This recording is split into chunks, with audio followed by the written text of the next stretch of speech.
Hi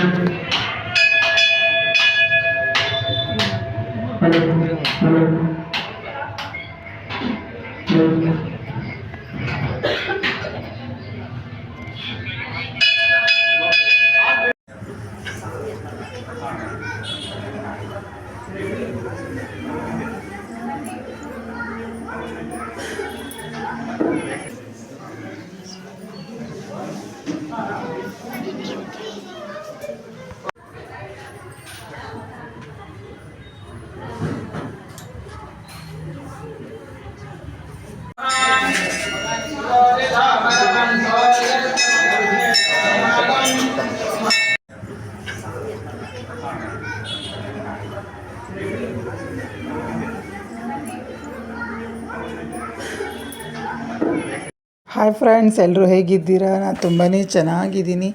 ಇವತ್ತಿನ video special ಏನಪ್ಪ ಅಂದರೆ ಗಣೇಶ ಹಬ್ಬದ ದಿನ ತೆಗೆದಿರೋ ವಿಡಿಯೋ ಇದು. ಸ್ವಲ್ಪ ಗಣೇಶ ಹಬ್ಬದ ದಿನ ಮತ್ತು ಇದು ಶನಿವಾರ ಸ್ವಲ್ಪ ವಿಡಿಯೋ ಮಾಡಿದ್ದೆ. ಎಲ್ಲ ಒಂದೇ ವಿಡಿಯೋದಲ್ಲಿ ಅಪ್ಲೋಡ್ ಮಾಡೋಣ ಅಂತ ಮಾಡ್ತಾಯಿದ್ದೀನಿ. ತುಂಬಾ ಚೆನ್ನಾಗಿ ಮಾಡಿದರು ನಮ್ಮ ಅಕ್ಕಪಕ್ಕದಲ್ಲಿ ಮನೆಗಳು. ತುಂಬ ಜನ ಗಣೇಶನ ಕುಂಡಿಸ್ತಾರೆ. ವರಲಕ್ಷ್ಮಿನ ಜಾಸ್ತಿ ಯಾರೂ ಅಷ್ಟು ಕುಣಿಸಿಲ್ಲ ನಮ್ಮ ಮನೆ ಹತ್ರ, ಆದರೆ ಗಣೇಶನ ಮಾತ್ರ ತುಂಬ ಜನ ಕುಣಿಸಿದ್ರು. ಇಲ್ಲಿ ನಮ್ಮ ಫ್ರೆಂಡ್ ಪಕ್ಕದ ಮನೆಯವರು ಅವ್ರ ಮನೆಗೆ ಹೋಗಿದ್ದೆ ಕುಂಕುಮಕ್ಕೆ.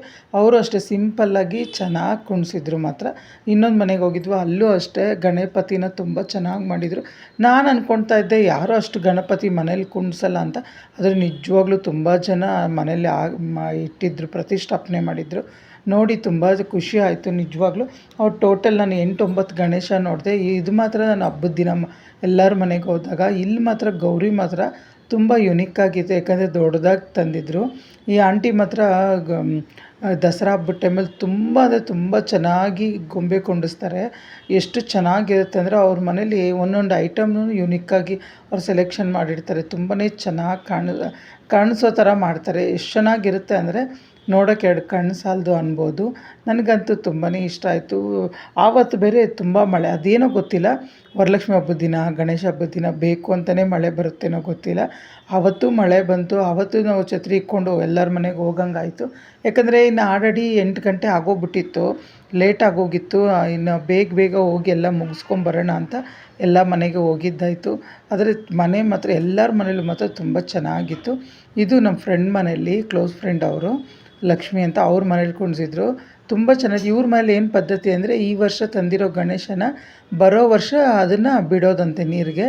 ಇವಾಗ ಈ ಗಣೇಶನ ಎತ್ತಿ ಎಲ್ಲನ ಸೈಡ್ಗೆ ಇಕ್ಬಿಡ್ತಾರಂತೆ, ಮತ್ತು ಆ ಗಣೇಶನ ಬರೋ ವರ್ಷ ಬಿಡೋದಂತೆ.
ಏಯ್